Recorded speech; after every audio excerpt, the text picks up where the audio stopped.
Hello guys and girls, welcome to the second session of Maharashtra related GK.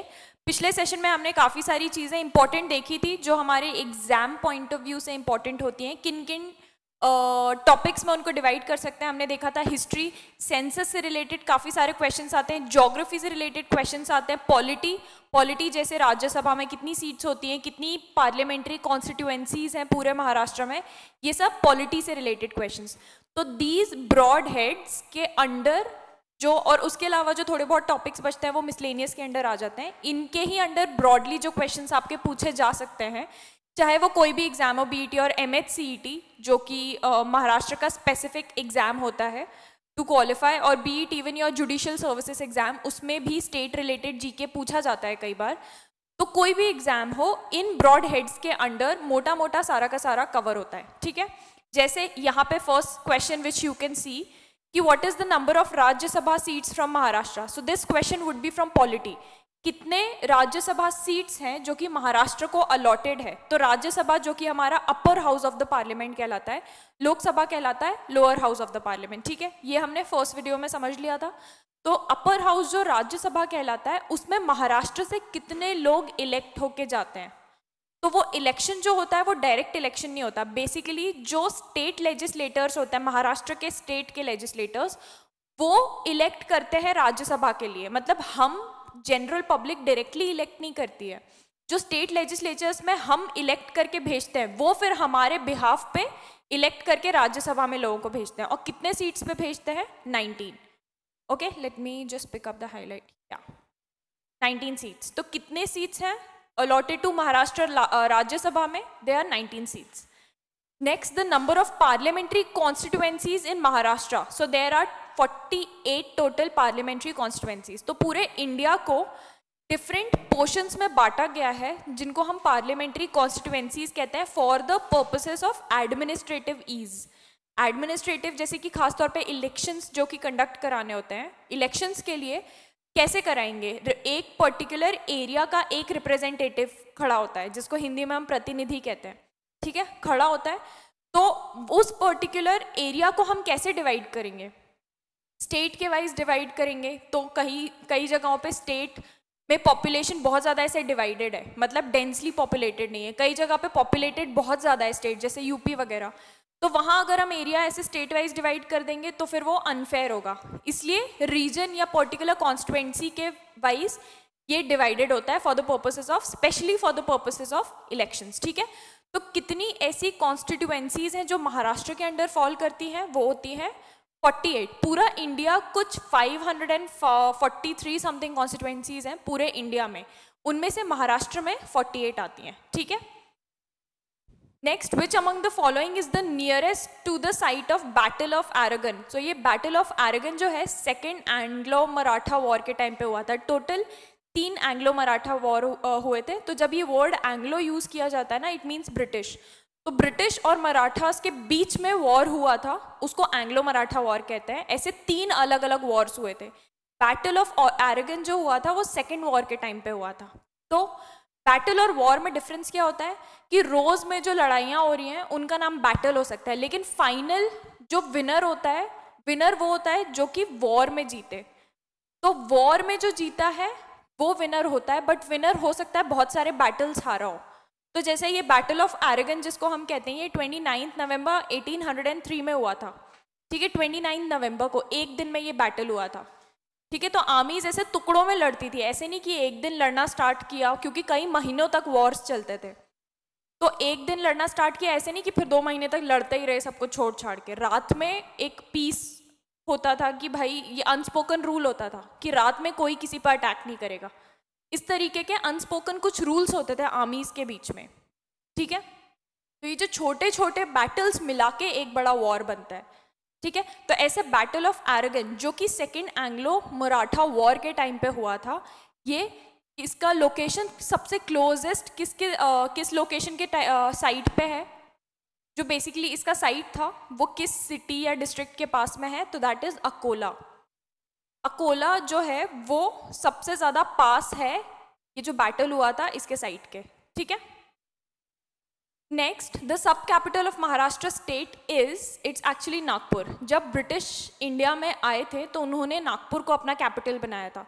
But आज़ादी के बाद जब ये चेंजेस किए इंडिया में, बहुत सारे चेंजेस हुए थे, उसमें मुंबई को कैपिटल बनाया गया. तो जब ये नागपुर से कैपिटल का जो पद था जब वो लिया जा रहा था तो ये पॉलिटिकल लीडर्स के साथ पैक्ट हुआ था कि भाई इतना बड़ा पोजीशन नागपुर इतने सालों से होल्ड करता है, आप उससे ले रहे हो. तो एक पैक्ट साइन किया गया जिसको बोलते हैं नागपुर पैक्ट. ठीक है, उस पैक्ट के अंडर ये बोला गया कि ठीक है, कैपिटल स्टेटस आप ले रहे हो, लेकिन नागपुर को अब से बोला जाएगा सब कैपिटल ऑफ महाराष्ट्र. ठीक है, तो मेन कैपिटल ऑफ महाराष्ट्र का होता है मुंबई, बट एक सब कैपिटल भी है जो कि बहुत ही कम स्टेट्स में होता है, बट महाराष्ट्र में है. सब कैपिटल है नागपुर. ठीक है, it is also the third largest city of Maharashtra. First largest city Mumbai, second Pune, third Nagpur. और ये हमने आगे के पिछले सेशन में पढ़ा भी था कि it is also the winter capital of Maharashtra because of the weather. Winter capital, summer capital क्या होता है बेसिकली कि समर के टाइम पे किस जगह पे ज़्यादा प्रेफर करते हैं या विंटर के टाइम पे किस जगह पे ज़्यादा प्रेफर करते हैं. तो विंटर सेशन जो होता है पार्लियामेंट का, या महाराष्ट्र की क्या होती है, लेजिस्लेटिव असेंबली होती है ना. विंटर सेशन जो होता है, डिफरेंट सेशंस होता है ना, उसमें से विंटर सेशन नागपुर में होता है. ठीक है. Next, Maharashtra is rich in which soil, which of the following said nutrient element. जो महाराष्ट्र का सॉइल होता है वो किस न्यूट्रिएंट में बहुत ज़्यादा रिच है. So it is rich in organic carbon which is actually very good for plants, and phosphorus. Both these things are very nutritious and good for plants. ठीक है, तो महाराष्ट्र का जो सॉइल है that is very rich in organic carbon and phosphorus. And both these things are very important for agricultural purposes. ठीक है. The most important river of Maharashtra, which is the lifeline of the whole south of Maharashtra. Maharashtra का जो southern part है, नीचे वाला south वाला part है, उसकी लाइफलाइन मानी जाती है ये रिवर. इसका नाम क्या है, इट्स कृष्णा रिवर. क्यों लाइफलाइन मानी जाती है, क्योंकि बहुत ही बड़ा सोर्स ऑफ इरिगेशन है ये. वहाँ पे जो भी फार्मिंग करते हैं सदर्न पार्ट में, वो सब के सब इस रिवर पे रिलाई करते हैं अपने खेतों की सिंचाई करने के लिए या इरिगेशन करने के लिए. ठीक है. The river flows through some of the agricultural suitable basins in India, where 75.6 of the Krishna river basin. Basin basically क्या होता है, रिवर बेसिन, कि अपने आसपास से कितनी सारी ट्रिब्यूटरीज को लेकर और फिर ड्रेन कर रहा है, कितने बड़े एरिया को कवर करके ड्रेन कर रहा है वो रिवर का बेसिन कहलाता है. तो इसका 75.6% तक कवर करता है इसका रिवर बेसिन. ठीक है, कल्टिवेटेड लैंड का, जो सदर्न महाराष्ट्र का कल्टिवेटेड लैंड एरिया है ना, उसका 75.6% अकेला ये कृष्णा रिवर कवर करती है अपने बेसिन में. Okay, so it's a major source of irrigation. Next, total population of Maharashtra according to the 2011 census. ये हम ऑलरेडी डिस्कस कर चुके हैं. सेंसस 10-10 साल में होता है. 2001 में हुआ था, उसके बाद 2011 में, फिर 2021 में होना चाहिए था, बट वो कोविड के वजह से नहीं हुआ. तो हमारे लिए इम्पॉर्टेंट डेटा जो हो जाता है वो 2011 के सेंसस के अकॉर्डिंग हो जाता है. ठीक है, तो बहुत सारे क्वेश्चंस 2011 के सेंसस से भी पूछे जा सकते हैं. तो 2011 के सेंसस के अकॉर्डिंग कितना पॉपुलेशन था स्टेट का, it was around 11,23,72,972, around almost 11.5 crore. ठीक है, according to the 2011 census. In terms of population Maharashtra second largest state है. लार्जेस्ट कौन सा है population wise, largest is UP. UP के बाद आता है महाराष्ट्र. तो पॉपुलेशन के बेसिस पे महाराष्ट्र सेकंड लार्जेस्ट आ जाता है. एरिया के बेसिस पे फिर महाराष्ट्र थर्ड लार्जेस्ट आ जाता है. ठीक है, एरिया में सबसे बड़ा होता है राजस्थान, सेकंड नंबर पे होता है मध्य प्रदेश, फिर थर्ड नंबर पे आता है Maharashtra. What is the area rank according to 2011 का सेंसस. महाराष्ट्र का टोटल एरिया कितने एरिया में महाराष्ट्र बसा हुआ है, the area is around 3,07,713 square kilometres. तो थर्ड लार्जेस्ट स्टेट है ये बाय एरिया. ठीक है, 9.36% ऑफ पूरे इंडिया का जो लैंड है ना, उसका 9.36% महाराष्ट्र कवर करता है. ठीक है, third largest state in terms of area. तो ये डिमार्केशन, डिफ्रेंसिएशन बहुत ध्यान से दिमाग में रखना है कि क्या रैंक पे है according to population and area, confuse नहीं होना इन दोनों चीज़ों में, ठीक है। What is the total area of Maharashtra, ये हम ऑलरेडी पढ़ चुके हैं, 3,07,713 square kilometres. How many tehsils are there in Maharashtra? Tehsils अब क्या होता है कि रेवेन्यू डिविजन्स होते हैं, वो डिवाइडेड होते हैं डिस्ट्रिक्ट्स में, और फिर डिस्ट्रिक्ट्स डिवाइडेड होती हैं तहसील में, अगर हम बहुत ब्रॉड क्लासिफिकेशन देखें तो, ठीक है। तो ऐसे डिवाइडेड होते हैं। तो महाराष्ट्र टोटल पूरे महाराष्ट्र में कितने तहसील्स हैं, या तहसील को तालुक्स भी कहते हैं, कितने टोटल तालुक्स या तहसील्स हैं? देयर आर 358 तालुक्स और तहसील्स इन महाराष्ट्र। डिस्ट्रिक्ट्स कितने हैं? 36, और रेवेन्यू डिविजन्स कितने हैं? 6, ठीक है। What is the population of Pune according to 2011 का census? So the population of Pune alone according to 2011 में जो सेंसस हुआ था is 94,29,408, out of which 49 something thousand are male and 45,000 something are females, ठीक है। And Pune is the second largest city of Maharashtra, ये हम already देख चुके हैं। फर्स्ट लार्जेस्ट कौन सा था? महाराष्ट्र, सेकंड नंबर पे पुणे, थर्ड नंबर पे Nagpur.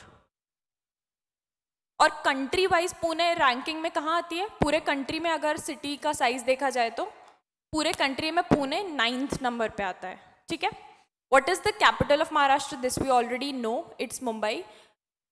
Bye the way, do you know Mumbai was actually named after, जो मुंबई का नाम चेंज किया था बॉम्बे से मुंबई, तो मुंबई जो वर्ड है that was taken from the name of a goddess जिनका नाम है मंबा देवी।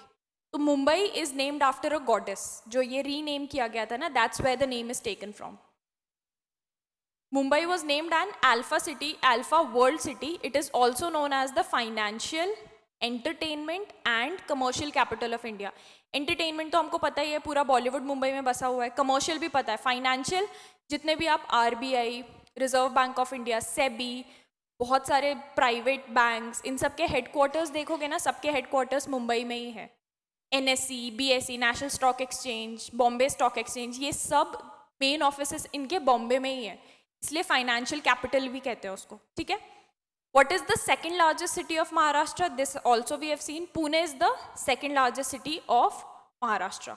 उसको रैंकिंग में ये भी बोला गया था कि it was one of the most liveable, मतलब जहाँ पे रहना सबसे ज़्यादा आसान है। लिवेबल सिटी में बहुत सारी चीज़ें देखी जाती है, ट्रैफिक से लेके एटमॉस्फेयर, एनवायरनमेंट, सब कुछ, पोल्यूशन, एवरीथिंग, उसके अकॉर्डिंग फिर रैंकिंग की जाती है। तो Pune was one of the most liveable cities.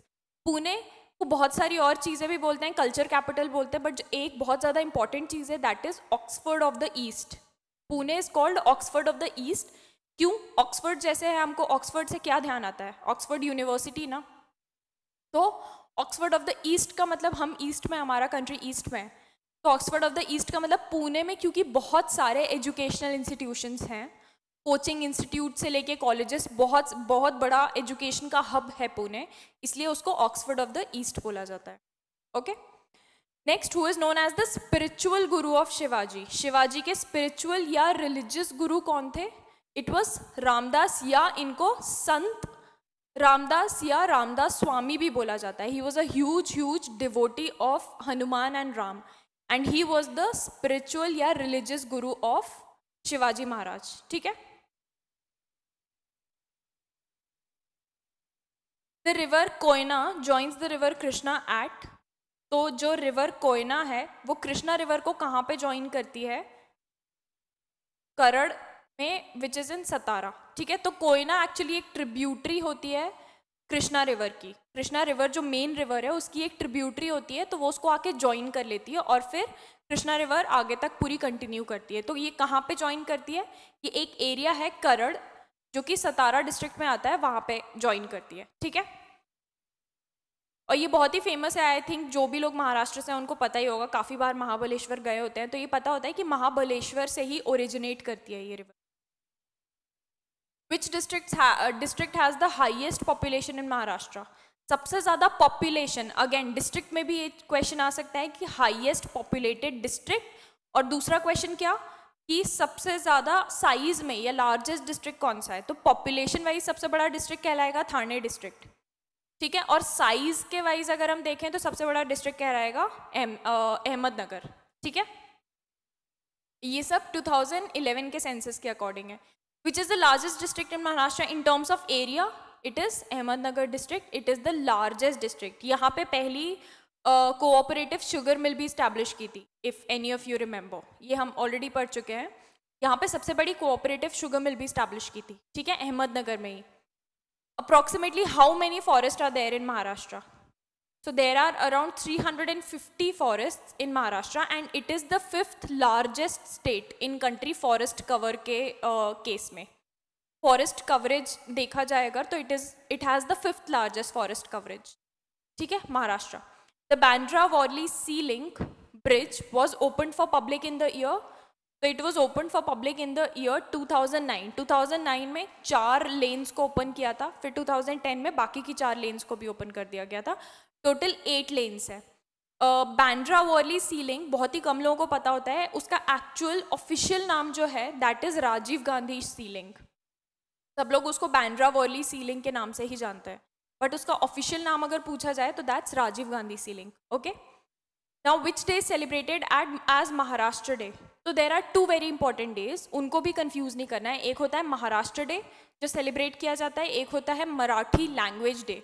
These are 2 separate days, ठीक है। Maharashtra day is celebrated on 1 मई, क्योंकि 1960 में जब रीऑर्गेनाइजेशन हुआ था ना, तब 1 मई को ही महाराष्ट्र स्टेट या स्टेट ऑफ महाराष्ट्र फॉर्म हुआ था। तो बॉम्बे स्टेट जो एग्जिस्ट करता था उसको बाइफरकेट किया गया, मतलब अलग अलग टुकड़ों में बांटा गया 1960 में रीऑर्गेनाइजेशन एक्ट को लाकर, और फिर लिंग्विस्टिक बेसिस मतलब लैंग्वेज के बेसिस पे 2 स्टेट्स को डिवाइड किया गया, पहला स्टेट ऑफ महाराष्ट्र और दूसरा स्टेट ऑफ गुजरात, ठीक है। ये दोनों एग्जिस्टेंस में कब आए? और 1 मई को, इसलिए 1 मई सेलिब्रेट किया जाता है as Maharashtra day. Next, first family planning movement started in Maharashtra by. Family planning movement basically की मतलब फैमिली प्लानिंग मूवमेंट क्या होता है कि लोगों को सिखाना कि फैमिली को प्लान करो, आपके पास कितने रिसोर्सेस हैं। ऐसा नहीं कि 6 बच्चे पैदा कर लिए उनको पढ़ाने का रिसोर्सेस ही नहीं है, 2 को स्कूल भेजा, बाकी के 4 अनएजुकेटेड घूम रहे हैं, सड़क पे फिर रहे हैं, 1 को दुकान पे बिठा दिया, ऑल दैट।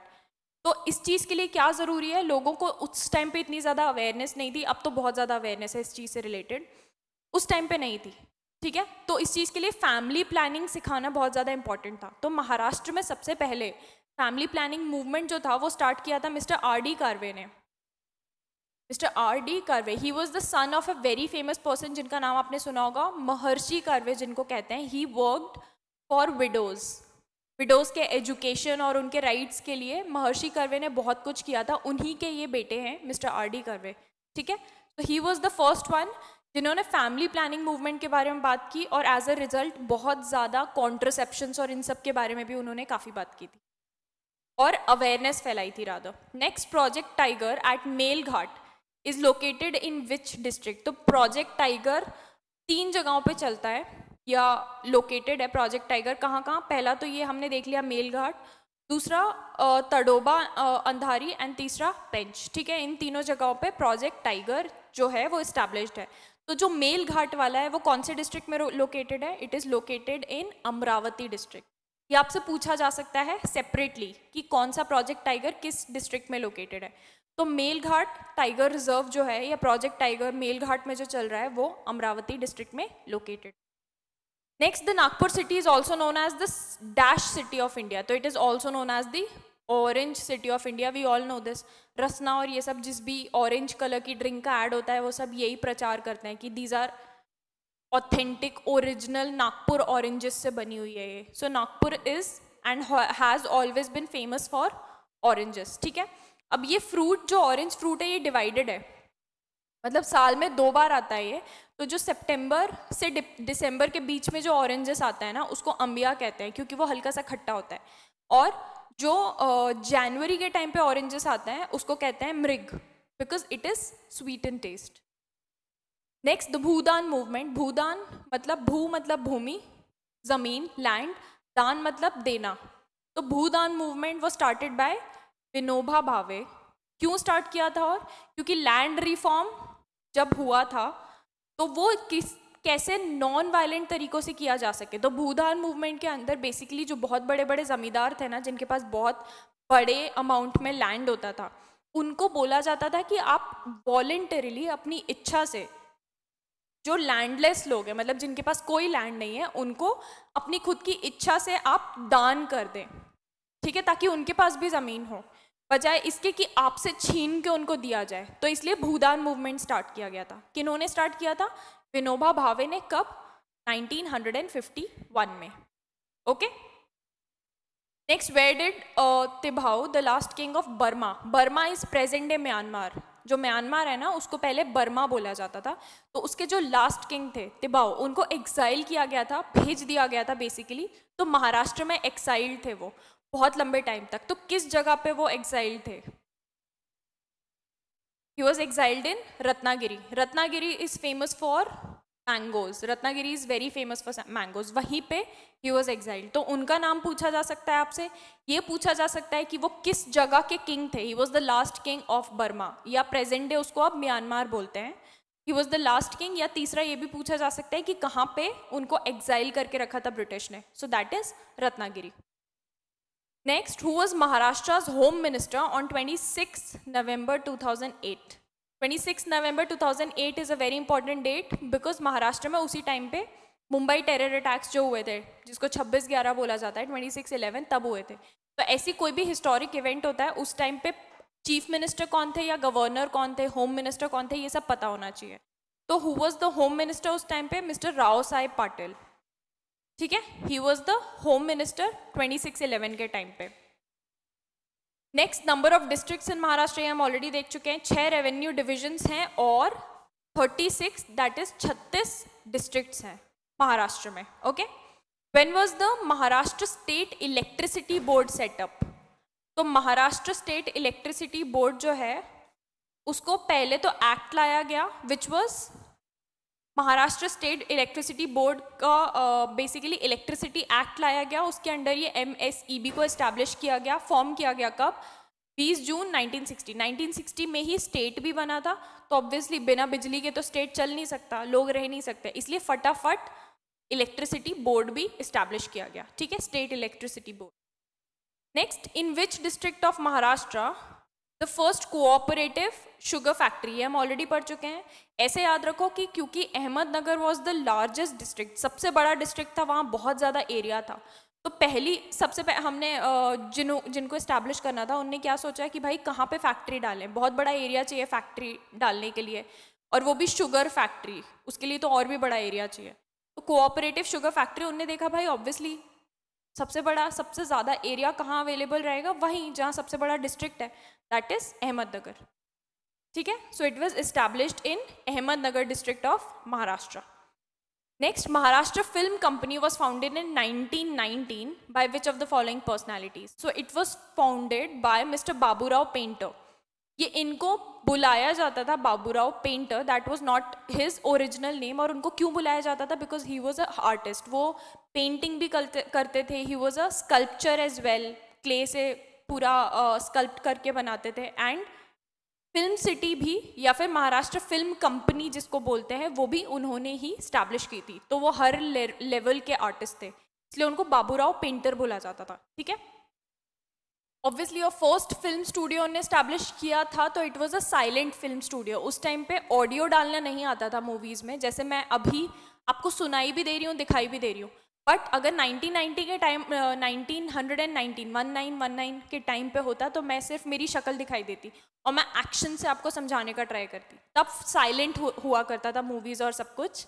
उसके बाद जब पहली बोलती मूवी जिसको हम कहते हैं टॉकिंग फिल्म जो आई थी 1931 में, इंडिया की आलम आरा, और 1932 में महाराष्ट्र की पहली बोलती मूवी या टॉकी फिल्म आई थी 1932 में, ठीक है। वो भी हमने पढ़ा था, I think Ayodhya Raja was the name, ठीक है। So this is additional tidbit. But जो पहला स्टूडियो स्टैब्लिश किया था, obviously that was a silent film studio. Which of the following place is known as centre for cotton textile in Maharashtra state? Centre for cotton textile किसको बोला जाता है? It's again Mumbai, Mumbai को बोला जाता है। Mumbai is called the cottonopolis of India, जैसे metropolis बोलता है ना, वैसे कॉटन पॉलिस ऑफ इंडिया। क्योंकि महाराष्ट्र में जो टोटल 122 कॉटन मिल्स है ना, उनमें से 63 अकेले मुंबई में ही है, ठीक है, बहुत लार्ज नंबर में। Next, the Dhampur lake is situated in which of the following districts of Maharashtra state. तो ये जो धामपुर लेक है ना, ये कंस्ट्रक्ट कराई गई थी, मतलब ये मैन मेड लेक है, ये आर्टिफिशियली मैन मेड लेक है, ये ओरिजिनल मतलब खुद से नेचर ने फॉर्म नहीं किया है, आदमी ने उसको बनाया है पूरा डैम करके, ठीक है। तो Dhampur lake is one of the biggest lakes in कौन से डिस्ट्रिक्ट में? सिंधुदुर्ग, ठीक है। कौन से डिस्ट्रिक्ट में है ये? सिंधुदुर्ग। 1530 में ये बनाई गई थी, और इसको बनाने का आदेश किसने दिया था, या फिर एक तरीके से बोला जाए किसने बनवाई थी ये? Nagesh Desai. He was the Mandalik of Vijayanagar dynasty, ठीक है, उन्होंने ही उसको बनाने का इंस्ट्रक्शन दिया था। The reverse of Maharashtra can be divided into how many groups? तो दे कैन बी डिवाइडेड, बाकी सारी जो मेजर रिवर्स इंडिया की होती है उनमें से 3 मेजर महाराष्ट्र में आती हैं, ठीक है। तो ये 3 मेजर कौन सी हो जाती है? गोदावरी, दूसरी कृष्णा और तीसरी ताप्ती, ठीक है, Godavari, Krishna, Tapti. Next, in which among the following years was the institution of Lokayukta established? अब लोकायुक्त और उप लोकायुक्त का जो इंस्टीट्यूशन होता है, ये बेसिकली क्या करते हैं, ये एक अथॉरिटी होती है जो कि करप्शन के अगेंस्ट एक तो फाइट करती है, और जो लोगों की कंप्लेंट्स या ग्रीवियंसेस होते हैं उनको सुनकर और उसके अगेंस्ट क्या एक्शन लेना है, ये सब चीज़ें करती है वो, ठीक है, एडमिनिस्ट्रेटिव अथॉरिटी होती है। तो ये महाराष्ट्र में कब स्टैब्लिश हुई थी?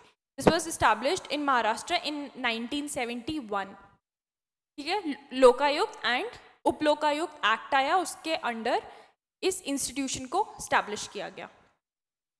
Next, at which among the following places there is no bench of Bombay high court? Bombay high court की बेंच किस जगह पर नहीं है? तो बॉम्बे हाई कोर्ट की बेंच नासिक में नहीं है, ठीक है, नासिक में नहीं है। बॉम्बे हाई कोर्ट के अब ज्यूरिसडिक्शन के अंडर ना सिर्फ महाराष्ट्र का स्टेट नहीं आता, महाराष्ट्र के साथ साथ गोवा का स्टेट भी आता है बॉम्बे हाई कोर्ट के ही ज्यूरिसडिक्शन में, और उसके साथ साथ 2 यूटीज या यूनियन टेरिटरीज भी आती हैं। कौन कौन सी?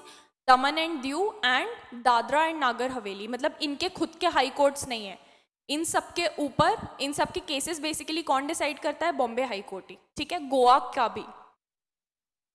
Next, who established the first cotton mill in Bombay?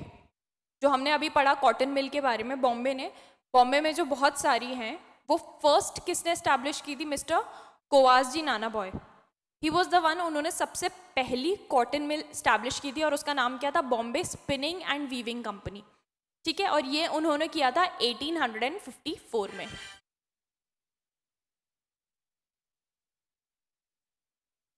Okay,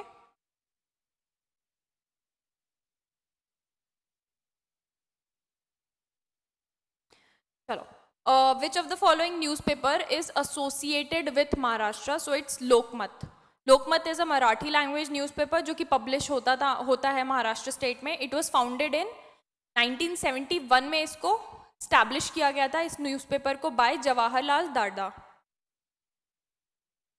और इसका एक इंटरेस्टिंग चीज़ क्या है इसके बारे में कि it is the largest read regional newspaper in India, largest read regional newspaper in India.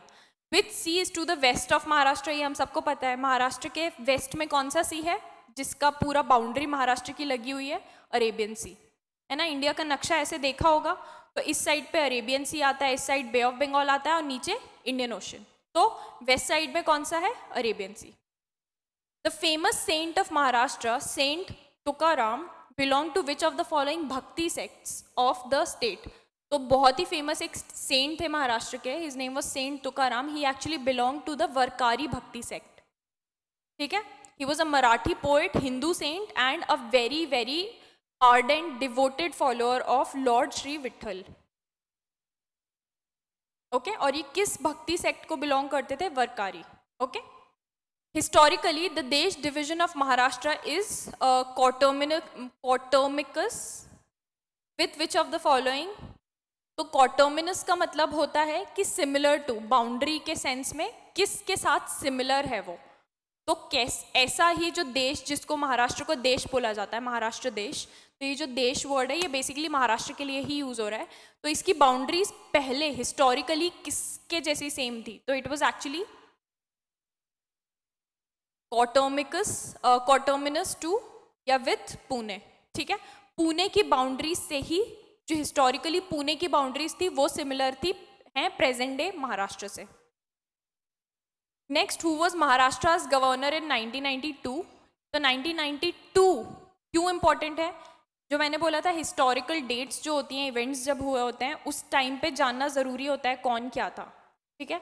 तो 1992 में बाबरी मस्जिद से रिलेटेड जो पूरे रायट्स और सब कुछ हुआ था ना, बाबरी मस्जिद डिमोलिशन से रिलेटेड, वो 1992 में हुआ था, ठीक है। तो उस टाइम पे गवर्नर कौन थे? श्री चिदम्बरम सुब्रमण्यम, ठीक है, या फिर सी सुब्रमण्यम भी उनको, he is commonly referred to as C. Subramaniam. So Shri Chidambaram Subramaniam was the governor उस time पे.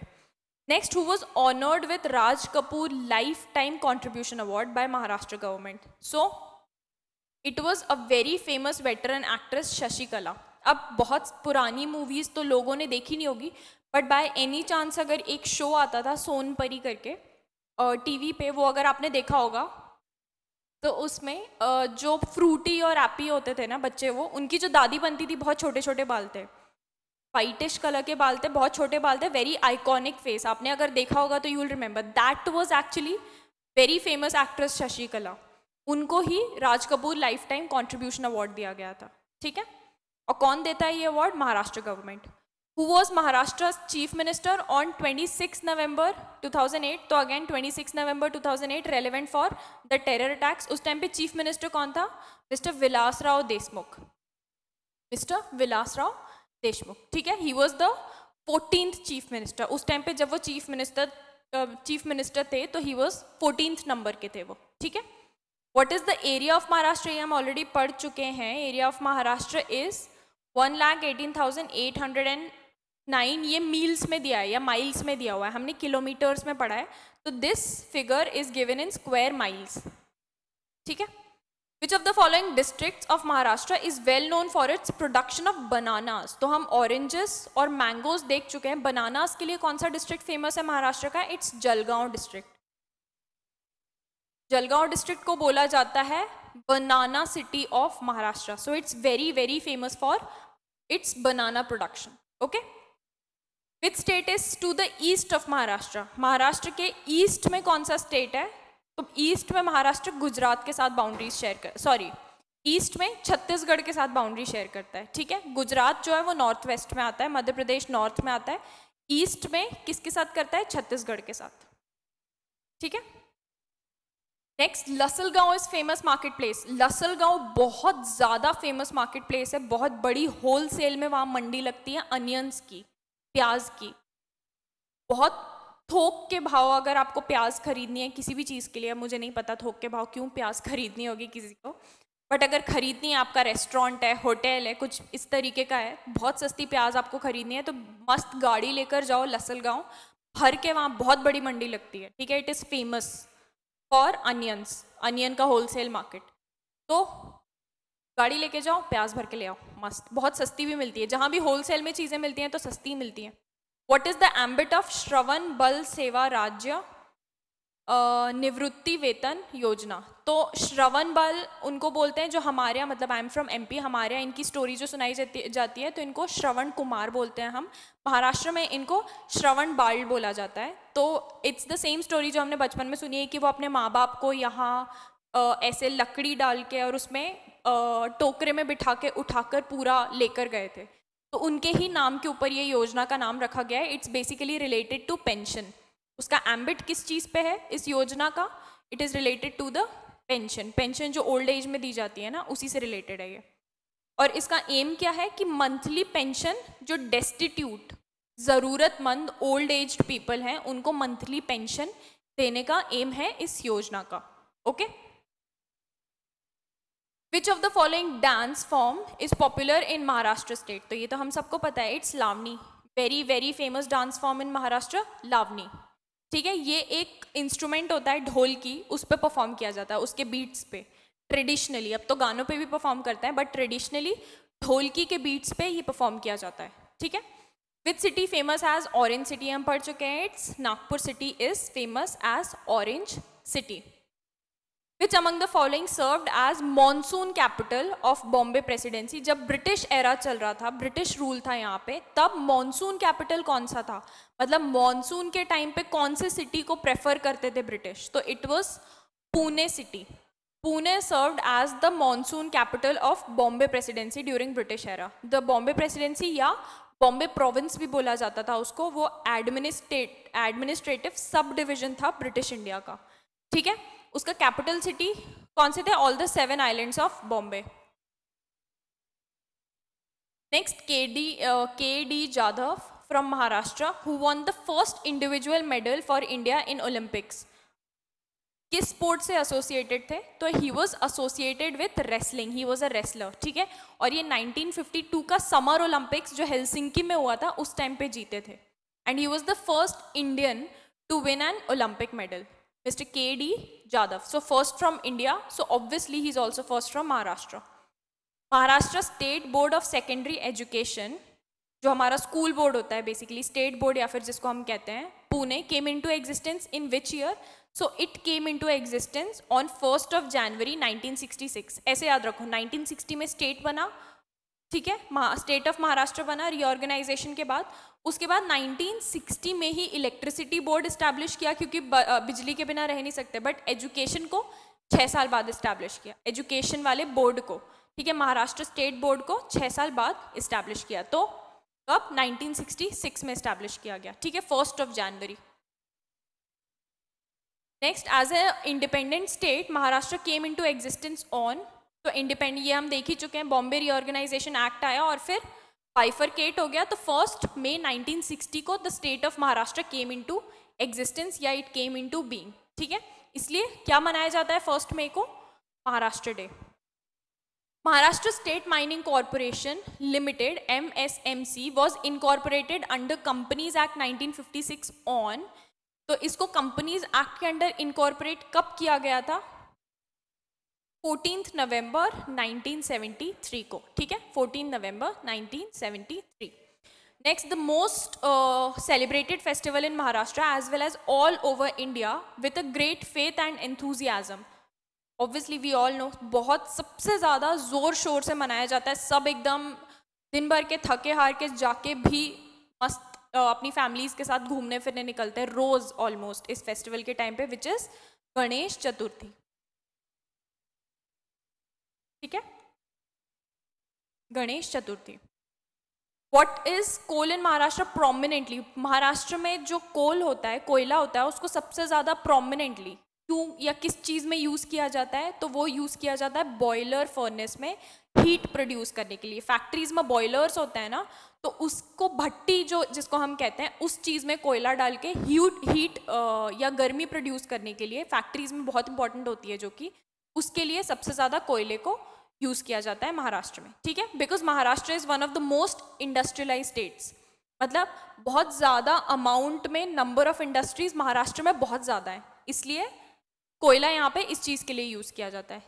Next, which of the following tribes is related to Maharashtra state, या महाराष्ट्र स्टेट में कौन कौन सी ट्राइब्स पाई जाती हैं, सो भील एंड गौंड मदिया, ये दोनों ट्राइब्स इंडिया के इनफैक्ट बहुत सारे स्टेट्स में पाई जाती हैं, तो ये दोनों tribes are also found in Maharashtra. इनके अलावा Katkari, Koli, Oraon and Warli tribes are very prominent in Maharashtra.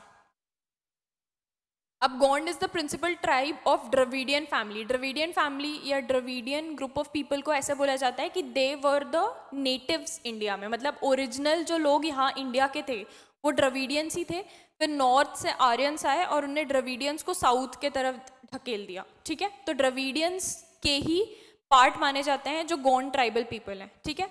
And Bhil is the largest tribal group India का। अगर आपसे पूछा जाए लार्जेस्ट ट्राइबल ग्रुप जो इंडिया का है, तो that is Bhil tribe. Next, who was the first Marathi literature to win Jnanpith award. Jnanpith award एक बहुत ही बड़ा अवार्ड होता है, प्रेस्टिजियस अवार्ड होता है लिटरेचर में जो दिया जाता है। तो ये ज्ञानपीठ अवार्ड सबसे पहले किसको मिला था, मिस्टर विष्णु सखाराम कांडेकर। ये इनको किस चीज़ के लिए मिला था, इनकी एक बुक थी, बहुत फेमस नॉवल थी ययाति, इस चीज़ के लिए मिला था। Yayati was basically a mythological king, जो महाभारत में एक किंग था ययाति, तो उसकी मोरालिटी के ऊपर, प्रिंसिपल्स के ऊपर ये पूरी डिस्कशन सॉर्ट ऑफ है इस नॉवल में, ठीक है।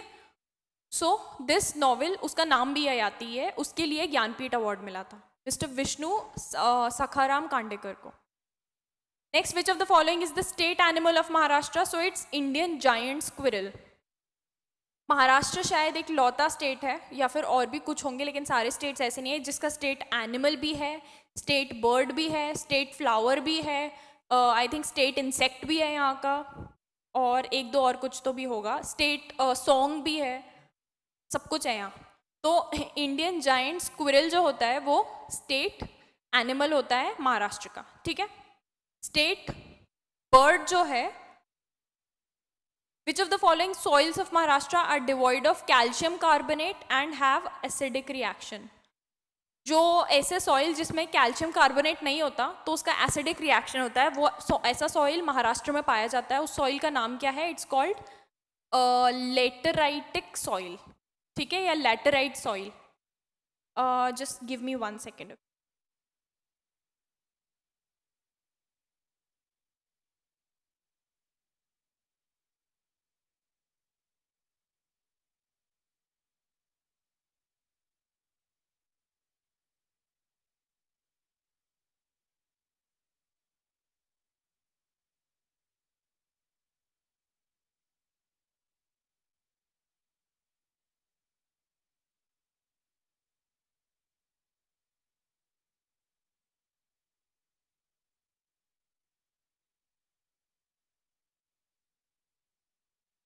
ठीक है, so it's laterite soil which is devoid of, मतलब उसमें कैल्शियम कार्बोनेट नहीं पाया जाता है, जो कि मोस्ट ऑफ द सॉइल्स में पाया जाता है, ठीक है, और उससे एसिडिक रिएक्शन होता है उसमें।